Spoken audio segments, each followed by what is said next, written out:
Hello and welcome to Unacademy, a one-stop destination for the English medium aspirants preparing for the civil services examination. Beginning today, join us live every morning at 10 a.m. for the exam-oriented analysis of the Hindu newspaper, for which I urge you to like this video, drop in your comments, subscribe to our YouTube channel, and share the links of these classes with your friends and fellow aspirants. Let's get started with the analysis of today's The Hindu newspaper. These are the topics that we shall be discussing today. Page numbers along with their relevance, whether relevant for GS 1, 2, 3 or 4. Let's get started and look at Article 1 that is published in today's The Hindu newspaper on page number 10, relevant for GS paper 2. Understanding the 10th schedule of the Constitution. What is the context? The Speaker of the Maharashtra Legislative Assembly decided not to disqualify the MLAs belonging to the Shiv Sena of the Shinde camp as well as the MLAs belonging to the Shiv Sena, the Uddhav Thackeray camp. Why? What is the context? Let's try and understand this newspaper article in great detail. But first, you need to understand what is a defection or crossing the floor, party hopping. For example, there is a state X. It has a legislative assembly with 100 seats. For any political party to form the government in the state, it requires more than half of the seats, more than half of the MLAs. Let's assume there are two political parties, A and B. A bags 55 seats and B 45 seats. Now, political party A is in a comfortable position to form the government in the state X. I also belong to this political party A. I was aspiring to become the chief minister. I was not made the chief minister. I was not even made a minister. So what I would do, I, along with 10 other MLAs, we will defect. We will cross the floor. We will join political party B. Now, political party B is in a position to form the government. And this leads to instability. This is also corruption of a different sort. For example, the people of my constituency voted for me not because who I am, but maybe because of the political party that I represent, maybe because of the ideology of my political party. So I'm violating the trust reposed in me by the people of my constituency. This is defection, this is corruption, and this had to end. And this defection led to the fall of more than 50 state governments since independence. The curious case is of a politician from Haryana, Gayalal. 1967, elections were held to Haryana Legislative Assembly for the first time because Haryana was carved out from Punjab. Elections were held and Gayalal was also elected to the Legislative Assembly. Mr. Gayalal changed his political party 3 times in a fortnight. Joined United Front, then Congress, then back to United Front, and this party hopping continued. Then in a press conference, a politician was asked by the media, whose side is Gayalal on? Now, is he part of Congress or United Front, or is he an independent candidate? Now, this politician, Rao Birendra Singh, said, Gaya Ram is now Aya Ram. So he had left, now he has come back. So these defections were given a term, Aya Ram, Gaya Ram. And this Aya Ram, Gaya Ram politics is Haryana's gift to India's political system. Shri Rajiv Gandhi was the Prime Minister. The year was 1985. Constitution was amended. 52nd Constitutional Amendment Act was passed. And that is what we call anti-defection law, 10th schedule of the Indian Constitution. There are various provisions of the 10th schedule. Provision number 1, voluntary resignation.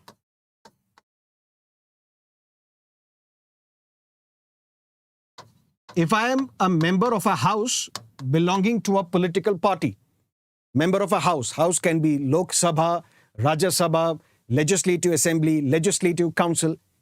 If I am member of a house belonging to a political party, and if I voluntarily resign from my party, I will be disqualified.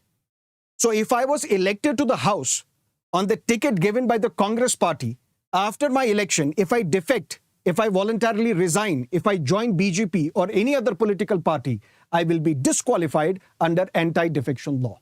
Provision number 1. Provision number 2, if I violate the whip issued by the political party. Whip is a directive. For example, I am told by my political party that you should vote in favor of no confidence motion.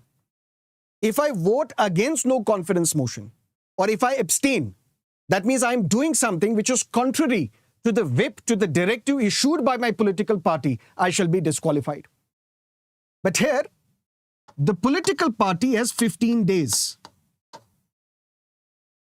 Let's say my political party, which gave me ticket to contest the election, I got elected and now I am the member of a house. And this political party issues a whip, a directive, saying you have to vote in favor of no confidence motion. If I vote against or if I abstain, that means I am doing contrary to the whip issued by the political party.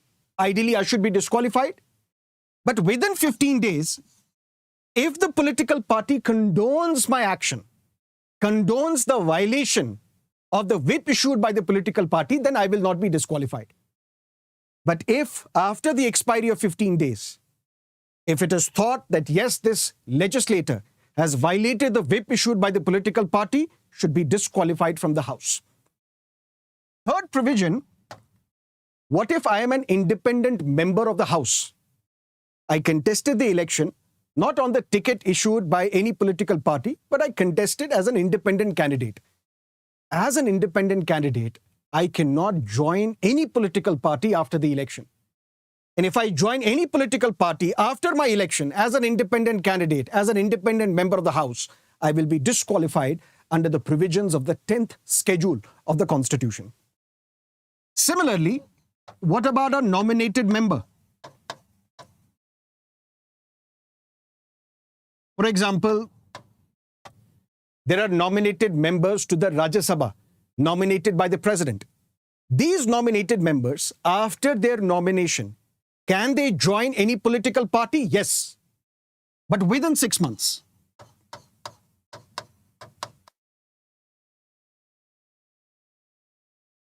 A nominated member of a house, after the nomination, can join a political party, but within 6 months. If a nominated member joins a political party after 6 months of his or her nomination, shall be disqualified under the provisions of the 10th schedule under anti-defection law. But there were 2 exceptions to this law. Exception was 1/3 split. What is this 1/3 split?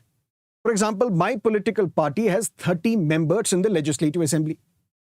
If 1/3 of them, 10 members, decide to leave that political party, they will not be disqualified. So that was one provision in 1985, which was incorporated into anti-defection law. But Mr. Vajpayee was the Prime Minister.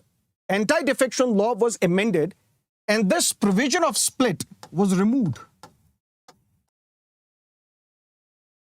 That means now, even if 1/3 of the MPs belonging to a political party, 1/3 of the legislators belonging to a political party, if they resign, join any political party, they shall be disqualified under the 10th schedule of the Constitution. So this provision was removed because of the 91st Constitutional Amendment 2003. But there is one more exception, and that is known as 2/3 merger. This is where a lot of students have confusion, and I'm here to resolve that confusion. What do we mean by this 2/3 merger? For example, there are 30 MLAs. That's a question for you. There are 30 MLAs of a political party. Let's say this political party is X. If more than two-thirds, let's say 21 MLAs, they decide to merge with a political party Y, will these 21 MLAs be disqualified or not? They should be disqualified. Although they're not disqualified now, but they should be disqualified. Then what is this two-third merger? For that, you need to understand that any political party has normally two wings. One is the legislative wing, other is the organization wing.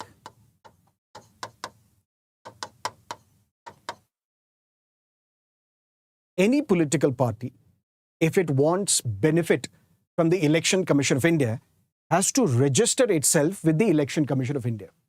These are what we call registered political parties. And over a period of time, once they meet various conditions, which we shall discuss later sometime, then these registered political parties may be recognized as state political parties or national political parties. And every political party has its constitution as well. And this constitution should be submitted with the Election Commission of India. And it is this constitution which talks about who are the office bearers of that political party. Who is the president? Who is the general secretary? Who are these district presidents? Organizationally, who is the important who's and who's of this political party that is mentioned in the constitution provided to the Election Commission of India. And then we have the legislative wing. Not all the members of this political party will become legislators. That means there are some who are part of the organization wing as the president, vice president, general secretary, and other office bearers. And then there is a legislative wing. Out of these, who are the MPs or MLAs or MLCs of this political party? This two-third merger ideally says that if there is a merger of a political party, for example, there are talks that Janata Dal United of Shri Nitish Kumar and the RJD of Shri Lalu Yadav, they may merge with each other. What will happen in case that merger happens? What will happen to the MLAs of JDU, to the MLAs of RJD? Will they be disqualified because they have joined another political party? In that case, if the two political parties merge, that means organizationally they merge, and this merger is supported by not less than two-thirds of the members of the legislative wing, which means if RJD and JDU decide to merge together, let's say this common entity now is RJD. What will happen to the JDU MLAs? Will they be disqualified because now they have joined RJD? No. If organizationally they have merged with each other and this merger is supported by not less than two-thirds of the members belonging to the legislative wing. That is merger of two political parties. But what we see in Goa, for example, out of 11 MLAs belonging to Congress party, 8 MLAs, they decided to join the BJP and said, we have merged with the BJP. Similarly, in Rajasthan, all the 6 MLAs belonging to the Bahujan Samajwadi Party, BSP, they merged with the Congress and said, we have merged our political party with the Congress. But that is not according to the spirit of the law. Merger should have been if Congress organizationally merges with the BSP or BSP organizationally merges with the Congress, and that merger is supported by not less than two-thirds of the legislators. So we have seen a lot of problems with anti-defection law over the past many years. And some people have commented that this is like a toothless law. It has not been implemented properly. And the classic example of that is the Shiv Sena dispute.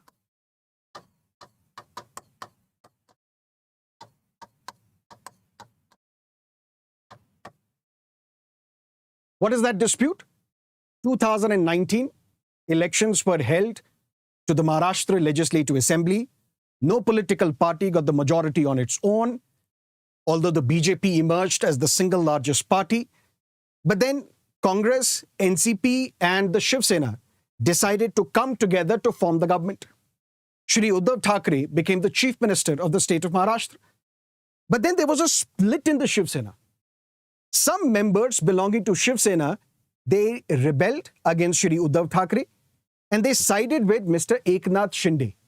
And then Eknath Shinde, along with some of the MLAs of the Shiv Sena, they decided to join hands with the BJP and form the government. And now Mr. Eknath Shinde is the chief minister. The question before the court was, should these MLAs have been disqualified under the provisions of anti-defection law? And for that, the court had to decide whip can appoint a whip. That's a crucial question. Whip is issued by the political party and whip is appointed by the political party. So what Shiv Sena did, there was one camp, the Shinde camp, and then there was another camp headed by Shri Uddhav Thackeray. The whip previously was one individual, Mr. Sunil Prabhu. He was appointed as the whip. But then the Shinde camp decided to appoint Mr. Gogawale as the whip of the political party. So whatever Mr. Gogawale will tell these MLAs, they have to abide by that. Otherwise, they will be disqualified. Shiv Sena camp led by Uddhav Thackeray told the Supreme Court that the whip is issued by the political party. Whip is appointed by the political party. Whip is a legislator appointed by the political party. So Shinde camp cannot remove the previous whip and appoint its own whip. Because the whip is not issued or appointed by the legislative wing, the whip is appointed by the organization, which is the political party. In such matters where there is a split, this matter is basically decided by the Election Commission of India. For example, there was a split in AIA-DMK. One camp led by Mr. Palaniswamy, another camp led by Mr. Paneer Selvam. Now the dispute is who gets the name of this political party? Who gets the symbol of this political party? The two-leaf symbol of AIA-DMK. For that we have a reference. And that reference is, according to Sadiq Ali versus Election Commission of India, 1971. In this case, the Supreme Court said that there are three things that Election Commission of India will have to look at to decide which is the real political party in case there is a split. First thing that the Election Commission of India has to decide is aims and objectives of the party. Which faction is more aligned with the aims and objectives of the political party? Number one. Number two, who are these office bearers of the political party? That means organizationally, who has the more support?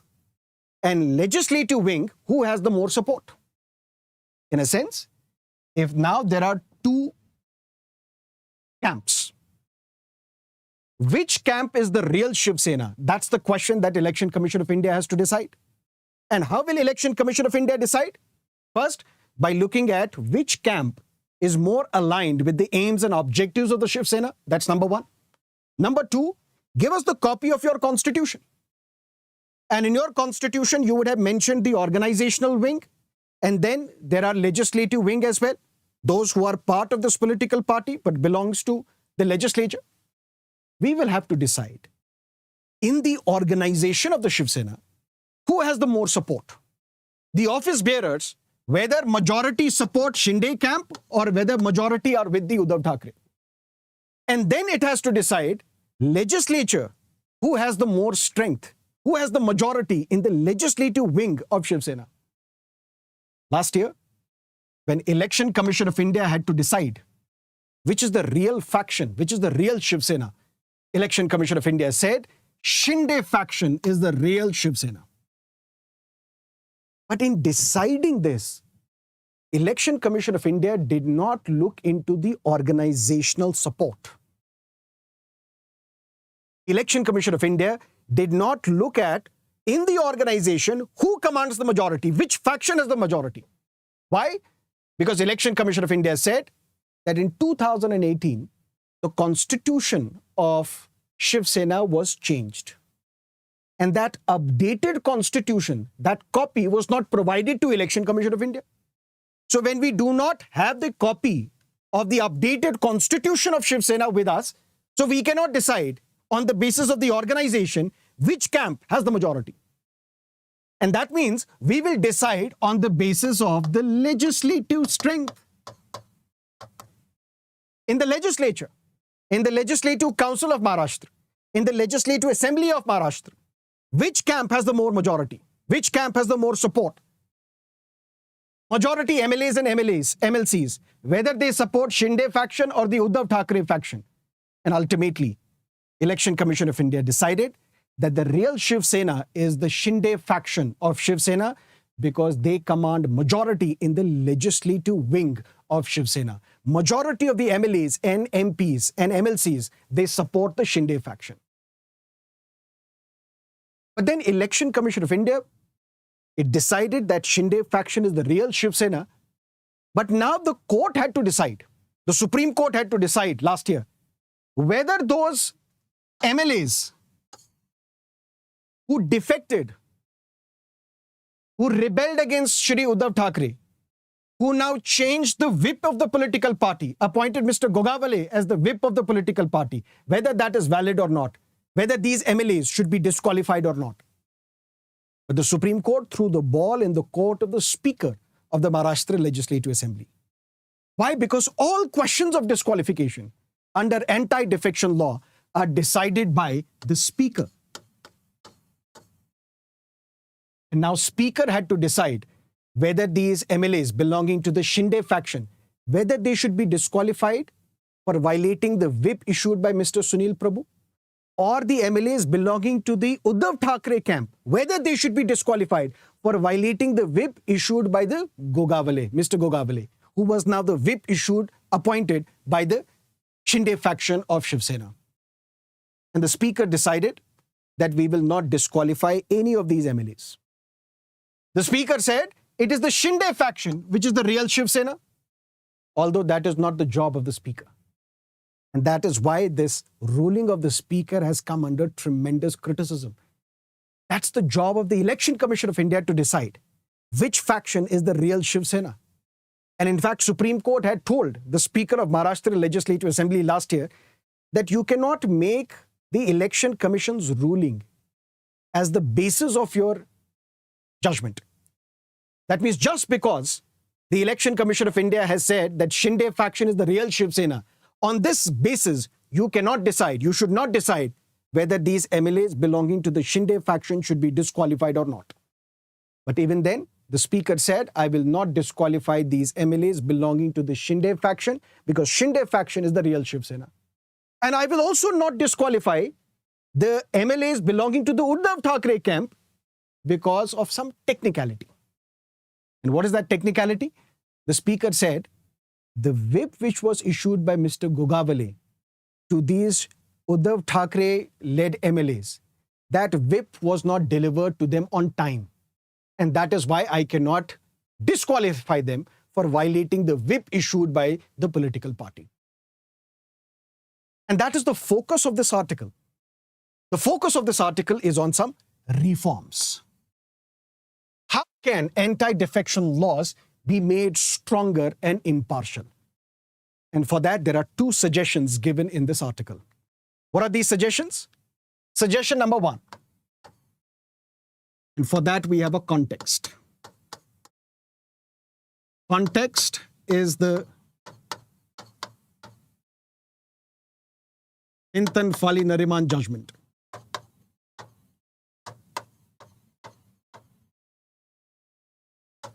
Given in Manipur case.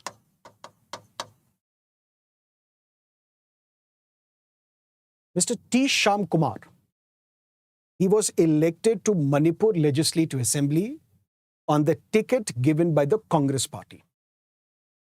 After he was elected, he defected and joined the BJP.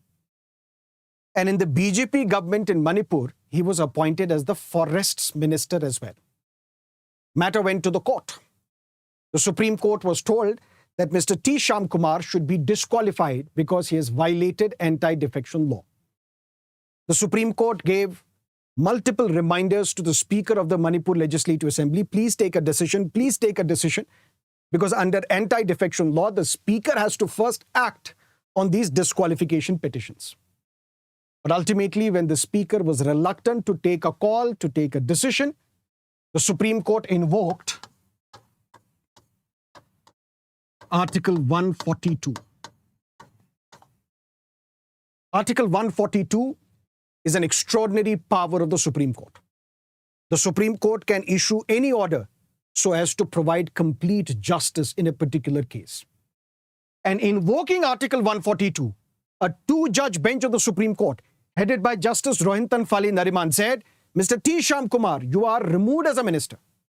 You cannot even enter the Legislative Assembly of Manipur. And Manipur's speaker has to act on this disqualification petition very soon. Invoking these plenary powers, extraordinary powers, the Supreme Court said enough is enough and we are removing T. Shyam Kumar as a minister.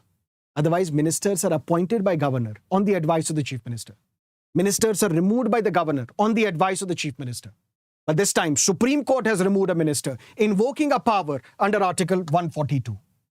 But in the same judgment, Supreme Court said, Parliament should reconsider whether this power to disqualify a legislator should be given to a speaker. Because speaker always belongs to a political party. Unlike in UK, where we have a concept called once a speaker, always a speaker. That means the speaker, once he is elected, resigns from the political party so that he appears unbiased, impartial towards all the members of the legislature. We don't have a case such as this in India, where the speaker always belongs to the ruling party or always belongs to the ruling coalition. So when a speaker is always a part of a political party or the ruling political party or the ruling coalition, will the speaker be unbiased in his dealings, unbiased in his application of anti-defection law? And that's what Supreme Court said. It's time Parliament should reconsider whether this power to disqualify a legislator under anti-defection law should be entrusted to a speaker who is always the member of a ruling political party or who always belongs to the ruling coalition. So one reform is that this power to decide on anti-defection law petitions should be removed from the purview of the speaker. There should be a separate independent tribunal which should be set up. A separate independent tribunal should be set up. And it is this tribunal which should decide whether a legislator should be disqualified under anti-defection law or not the speaker, because the speaker cannot be impartial. And at the same time, this article says that we need to strengthen inner party democracy. And this inner party democracy should be monitored by the Election Commission of India. Inner party democracy in the sense whether the elections to the post of the president are happening periodically or not. Whether these elections are free and fair, where anybody can contest elections to the post of the president of that political party. There has to be something where Election Commission of India should monitor whether the political parties, in their inherent functioning, whether they are democratic or not. These are two important reforms suggested in this article, and that is all that you need to know from this newspaper article. Clear? Let's look at another article, the geopolitics in the Bangladesh election results. This year, elections were conducted in Bangladesh, and as expected, Ms. Sheikh Hasina was again sworn in as the Prime Minister of Bangladesh. Opposition in Bangladesh criticized this election, saying the elections were not free and fair because the principal opposition party, the Bangladeshi Nationalist Party, led by Begum Khalida Zia, she is under arrest on various corruption charges. She alleges that more than 20,000 of her supporters and party activists have been arrested by the ruling party. She also said that this election should have been conducted under the supervision of a caretaker government. And this is a similar provision that we see in Pakistan as well. And it is no wonder that Bangladesh once was part of Pakistan as well. What is that caretaker government? To ensure that elections are free and fair, in Pakistan as well as in Bangladesh, there used to be a provision.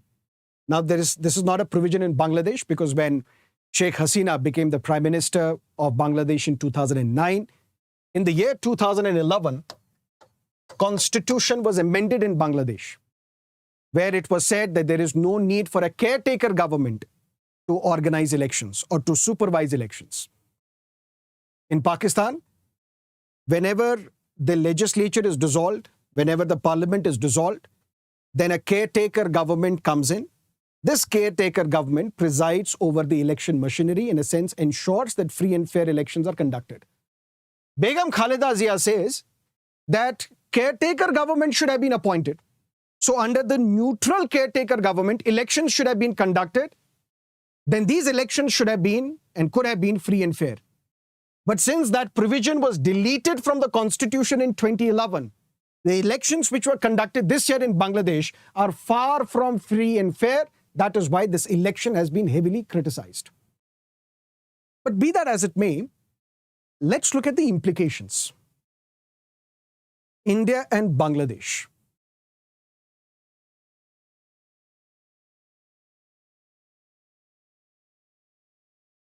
They share 4,100-kilometer boundary.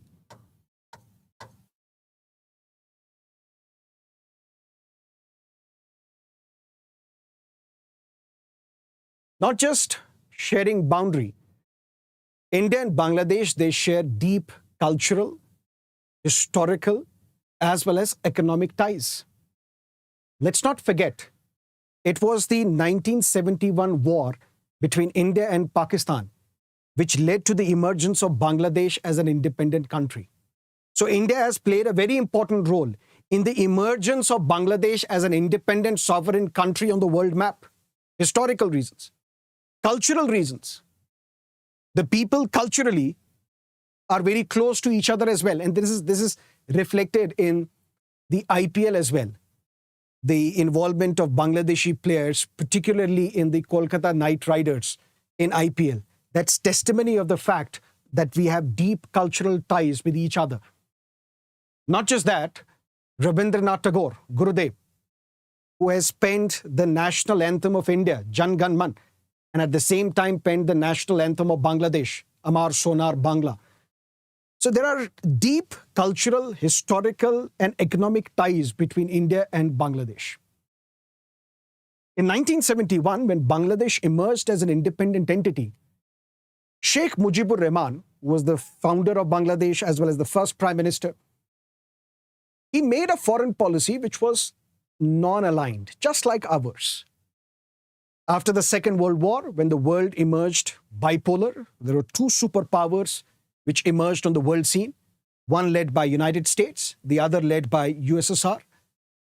India and various other African countries, Asian countries, Bangladesh also in 1971 onwards, they decided to chart an independent foreign policy, non-aligned foreign policy. We will neither align ourselves with US bloc, nor shall we align ourselves with the USSR power bloc. In fact, Sheikh Mujibur Rahman said, friendship with all, malice towards none. That will be our foreign policy. But now when we look at India, we have to look at China as well, particularly when it comes to Bangladesh. Various world powers congratulated Sheikh Hasina on becoming the Prime Minister of Bangladesh again. But more importantly, both India as well as China congratulated Ms. Sheikh Hasina. When we look at our neighborhood, we are facing some difficult neighbors. Pakistan, Afghanistan, because of the emergence of Taliban there, the military junta in Myanmar, Sri Lankan government is also very close to China. You may have heard of the string of pearls. China is investing heavily in our neighborhood in setting up or creating or establishing or investing in the ports in our neighborhood. For example, the Sitwe port in Myanmar, the Chittagong port in Bangladesh, the Hambantota port in Sri Lanka, the Gwadar port in Karachi, Pakistan. And China also has the military base in Djibouti, near the Horn of Africa. which is considered to be thorn in the eyes of the West, particularly United States. But both India as well as China, they have welcomed the elections, welcomed the re-election of Ms. Sheikh Hasina. Now, listen to me carefully. The bilateral trade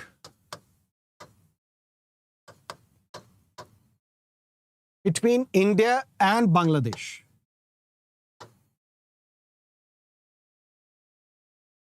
cost $15 billion in 2021-22.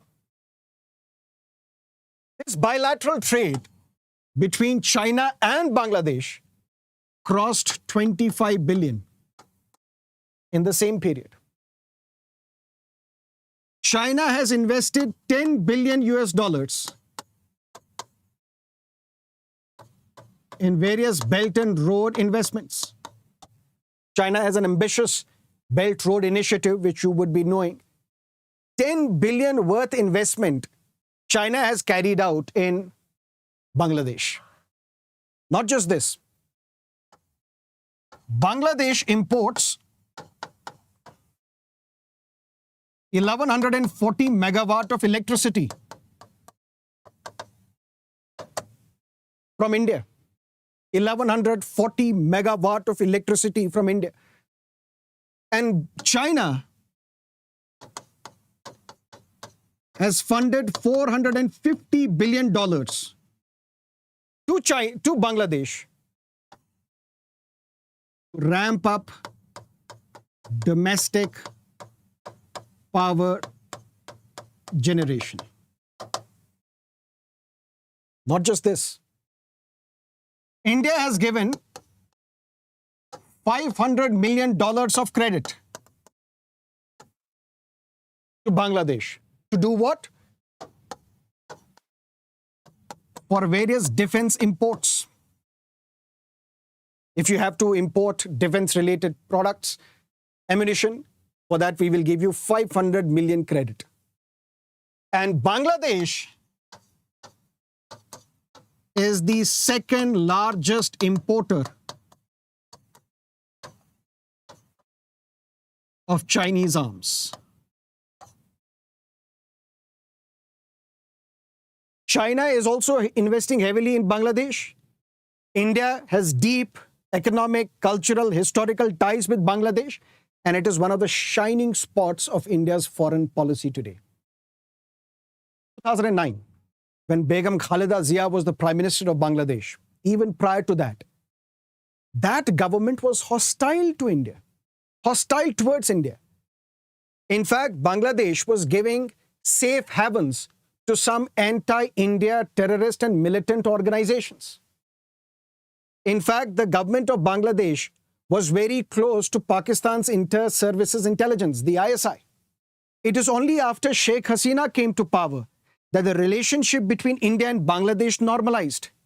It's because of the efforts taken by Sheikh Hasina that some of the militant camps which were operating on the soil of Bangladesh were closed down by that government. Some of the important and high-profile militants were also extradited to India. That is why it is a win-win situation for India. So that in our neighborhood, if there is one shining spot of our foreign policy benefit, that is Bangladesh, led by Sheikh Hasina. So that is why India welcomed the election of Sheikh Hasina. But there is one more thing that you have to keep in mind, and that is related to Quad. China views this as an alliance which is against China, military alliance against China. But those who are members of this alliance, such as United States, such as Japan, such as Australia, and India, they say it's not a military alliance. We just want to cooperate with each other for our mutual benefit. But China views this as an alliance, a military alliance, which is created to counter the rising Chinese influence. Now, Japan is proposing something. India would be happy if it happens. And that is bring Bangladesh to Quad. If Bangladesh is also brought into Quad, that can be a win-win situation for United States. because that would be a strategic victory of United States, because Bangladesh's foreign policy was non-aligned. And now if Bangladesh joins Quad, which is basically against China, it will be used as a very important, because of its strategic location, Bangladesh would be a very important addition to Quad. But whether that happens or not, that remains to be seen, but that can be a question in your mains examination, how significant it would be if Bangladesh is also included in Quad to counter the rising Chinese influence in Indo-Pacific. That's something that you need to understand from this newspaper article. Clear? Let's jump to something else. Historic hearing. You might be aware of the history of the conflict between Israel and Palestine. Almost all the important international players, they have proposed a solution as well. And the solution is two-state solution. Two-state solution in the sense that Israel will continue to exist as an independent state entity. Together, Palestine will also emerge as an independent state with its own territories, for example, West Bank, Gaza, and Israel will continue to exist as an independent country. That is the two-state solution which has been prescribed years ago, but still has not been implemented. But something happened in October last year. What happened? Hamas, which United States recognizes as a terrorist organization, mounted attacks on the civilians in Israel, breached the Gaza-Israel border, which led to the killing of more than 1,100 Israelis, which also led to the approximate 250 hostages involving women, elderly, even kids.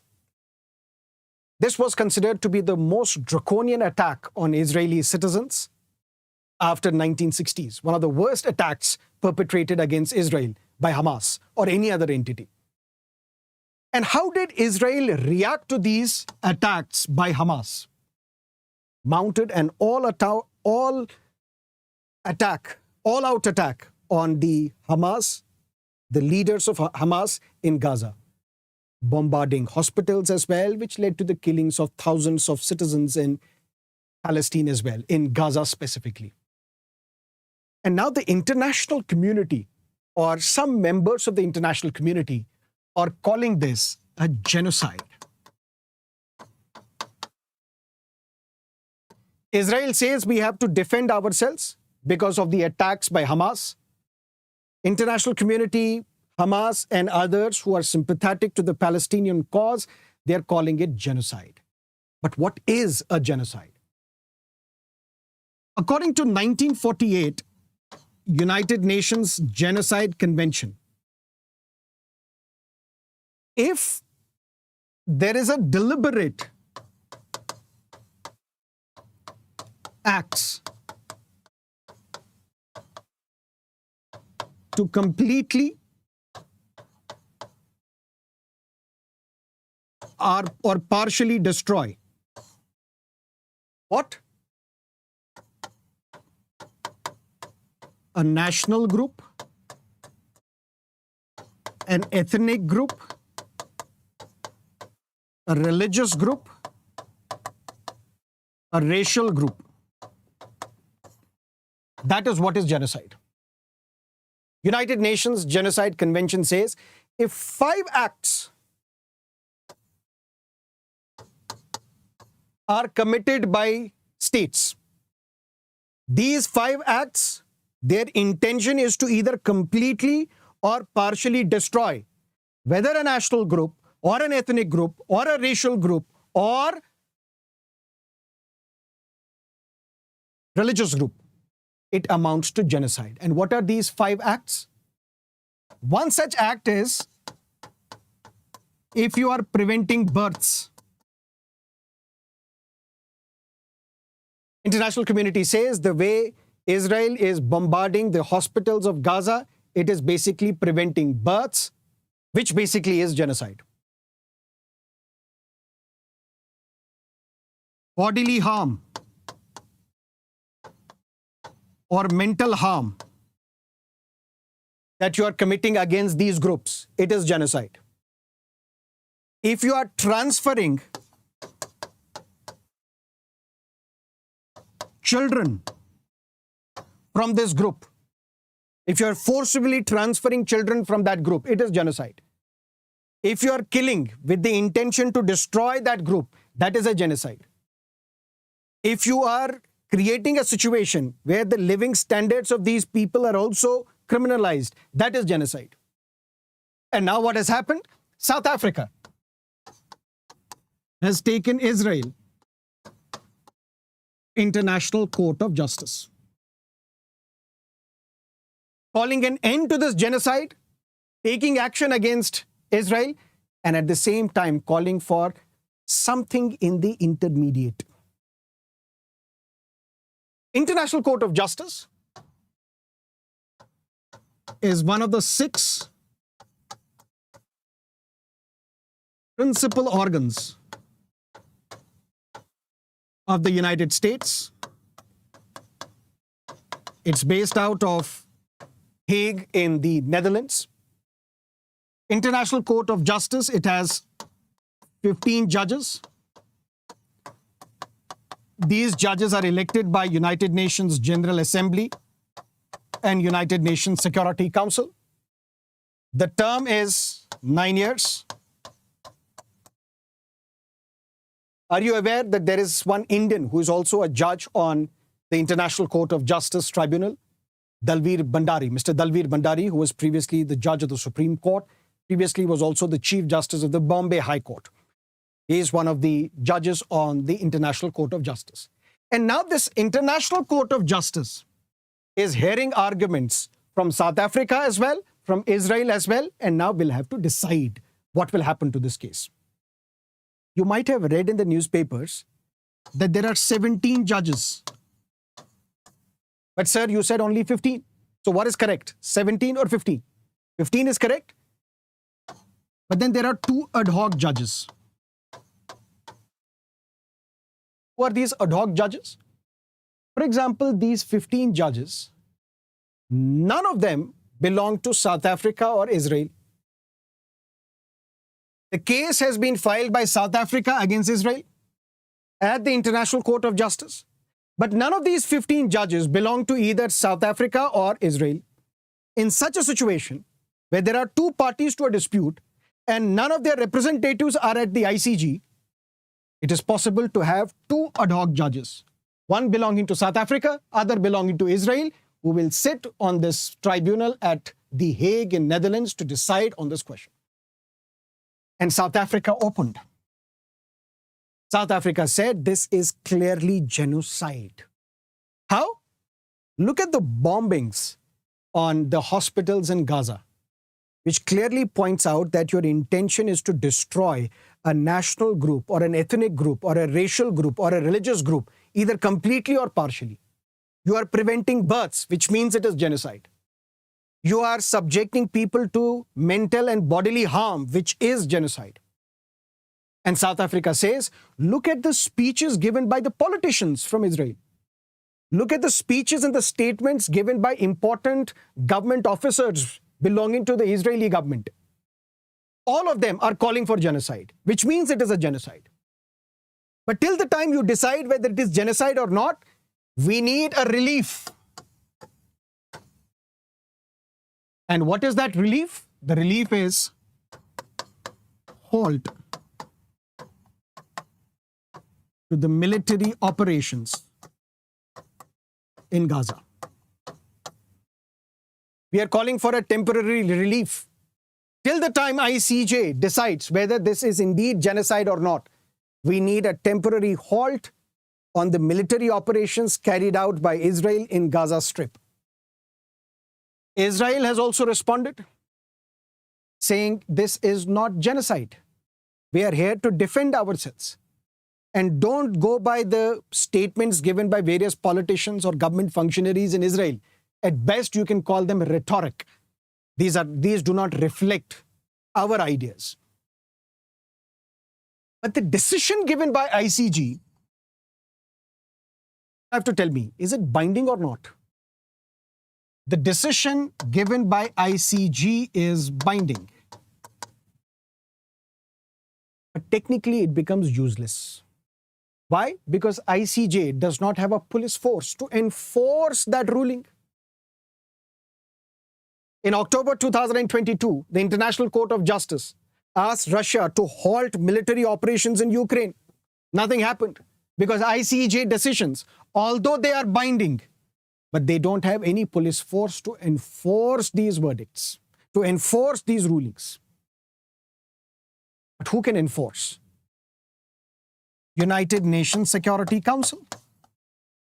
United Nations Security Council can send troops to that particular country to halt military operations. Why wasn't it done in the Ukraine case? Because Russia is also on United Nations Security Council with veto. So is Russia's friend China. Whatever decision is taken by ICJ, if it is binding, but ICJ does not have the police force to enforce it, we can go to United Nations Security Council. But the friend of Israel, United States of America, has a veto.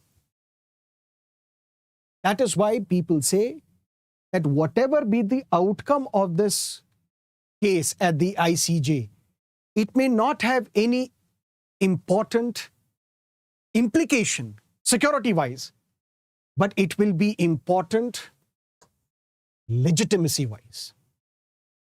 If ICJ says that Israel has to halt military operations and Israel does not halt military operations, then the legitimacy of Israel will take a hit.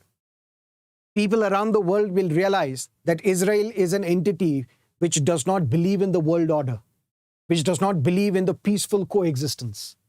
So whatever outcome we will have from this ICJ case, it will have an impact on Israel's claim to legitimacy and not anything else.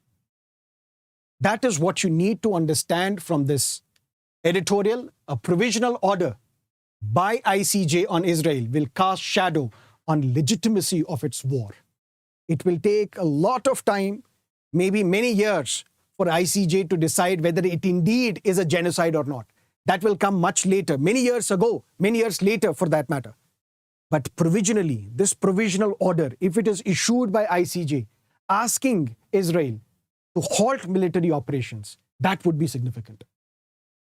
And perhaps it is because of South Africa taking Israel to ICJ, we have witnessed that Israel has slowed down its military operations in Gaza. Some of its military troops, they have already vacated Gaza.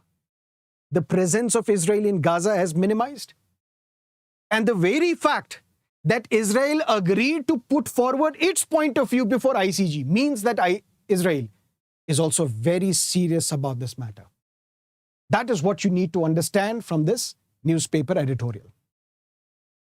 Let's look at another important development which will be picked up by the newspapers and news channels vociferously today as well as tomorrow, is Iran launching missile strikes on Pakistan targeting militants.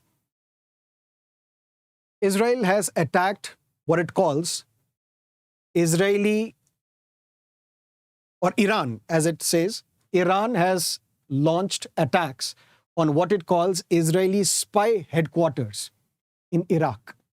It has also mounted missile attacks on some of the ISIS-governed areas in Syria as well. And now it has attacked some of the installations in Balochistan in Pakistan. Why? Because there is one terror entity, Jaish al-Adl, which has previously claimed responsibility for some attacks on the Iran's establishment, on the Irani civilians. And the stated goal of this organization is to separate Balochistan and Sistan province in Iran. This is where it becomes important for your prelims examination. You might have heard of Balochistan being part of Pakistan. So what is this Balochistan and Sistan province that we are talking about in Iran. When we look at Balochistan, it's an area which is spread across 3 countries: Iran, Afghanistan, and Pakistan. So the Sistan and Balochistan area is in Iran. In Pakistan, we have the Balochistan province. In Afghanistan, the northwestern part of Afghanistan, which also includes Kandahar, is also under this wide Balochistan area. When Taliban was governing Afghanistan till 2001, Kandahar used to be the capital of the Taliban-controlled Afghanistan. And the stated aim of this entity, Jaish al-Adl, is to separate the Sistan and Balochistan province from Iran. And that is why against these entities in Pakistan's Balochistan, Iran has launched the missile attack, which is very significant considering that this neighborhood is volatile because of what is happening in the Israeli-Palestine conflict as well. And this also reminds us of the Shia-Sunni conflict that decides the Middle East. Pakistan is a Sunni-dominated country. Iran is a Shia-dominated country. In fact, it is this Sunni-Shia rivalry which is dominating the relations between Iran and Saudi Arabia. Saudi Arabia is Sunni-dominated. Iran is Shia-dominated. And ultimately, both Saudi Arabia and Iran, they are vying for more diplomatic clout in Middle East. They want to be the leaders of this Muslim world in Middle East. And that is why Saudi Arabia, just to isolate Iran, is also willing to normalize its relationship with Israel. That is why countries such as Qatar, Bahrain, they are also trying to normalize their relationship with Israel, just to isolate this Shia-dominated Iran and its influence in the Middle East. These are important developments. We will come back to these developments as and when they appear in the coming days. Let's look at the last column. These PM-JANMAN beneficiaries. Make sure no one is left out. Pradhan Mantri Janjati Adivasi Nyay Maha Abhiyan. That's the scheme launched last year. What is the purpose? According to 2011 census, because 2021 census has been delayed. Initially, the government said it is because of the COVID-19 lockdown. But now various experts, they're commenting that census should be carried out as quickly as possible. Otherwise, it will have wide range ramifications, which we shall discuss in a couple of weeks' time, as and when we get time. So the latest figures that are available are of 2011 census. And according to 2011 census, India has close to 10.45 crore of scheduled tribe population.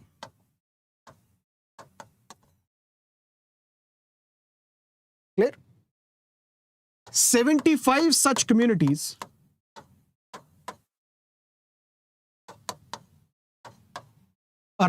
across 18 states and the Union Territory of Andaman and Nicobar Islands. They belong to something known as particularly vulnerable tribal groups. And this question has been asked in the prelims examination previously. So these facts are very important for your exam. Pradhan Mantri Janjati Adivasi Nyay Maha Abhiyan. It's a scheme. According to 2011 census, there are 10.45 crore ST population, out of which there are 75 communities which are labeled as particularly vulnerable tribal groups. And these groups are spread across 18 states and the Union Territory of Andaman and Nicobar Islands. What is the agenda? What is the purpose? Provide amenities to these particularly vulnerable tribal groups. What are these amenities? Secure housing,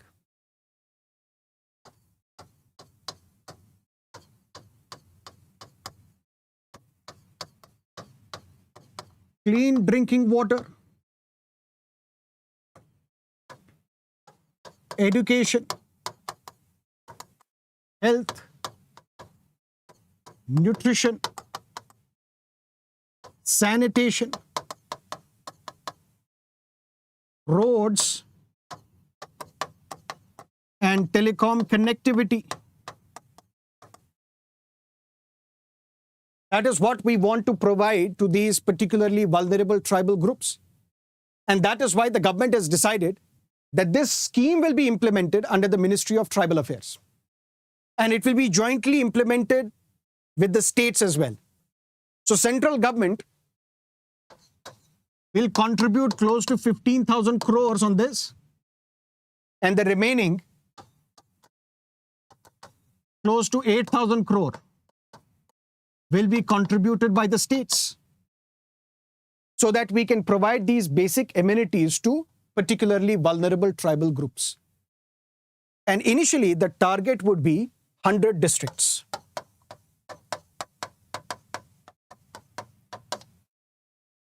But something else. The year was 1973,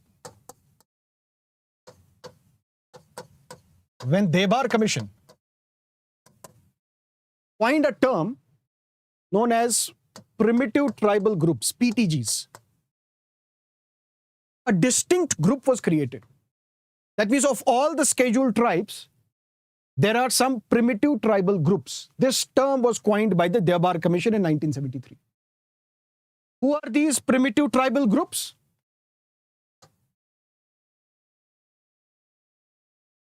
Less developed than others. That means less developed than other scheduled tribe population. Declining or stagnant population. Low literacy. Economic backwardness.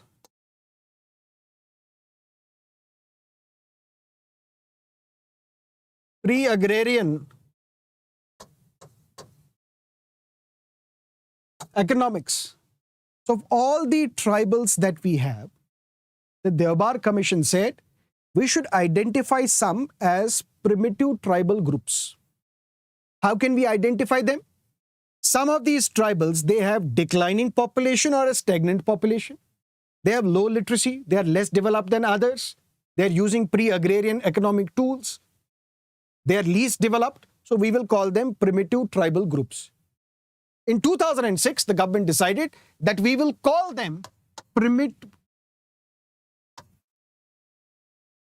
PVTGs.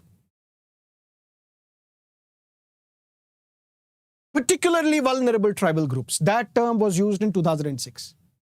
One important fact that you need to understand is that Odisha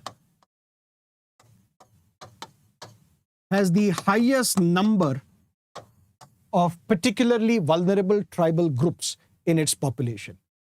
These facts are sacred, very important for the prelims examination. And towards the end, I will give you 2 mains-based questions which you should practice at home. Question number 1, and write these answers in less than 250 words. It is time Parliament had a rethink on whether disqualification petitions ought to be entrusted to a speaker as a quasi-judicial authority when such speaker continues to belong to a particular political party. Justify. And this statement has been taken from the judgment given by Rohinton Fali Nariman and one other judge in the Manipur defection case. Second question. Do you think Bangladesh can be a good addition to the Quad? Justify your arguments. That is it for today in our daily The Hindu newspaper analysis. If you have liked the session, do not forget to press the like button, drop in your comments, subscribe to our YouTube channel now, and see you tomorrow, 10 o'clock in the morning, with another edition of the Hindu newspaper analysis. Thank you so much for staying with me. Goodbye. Take care.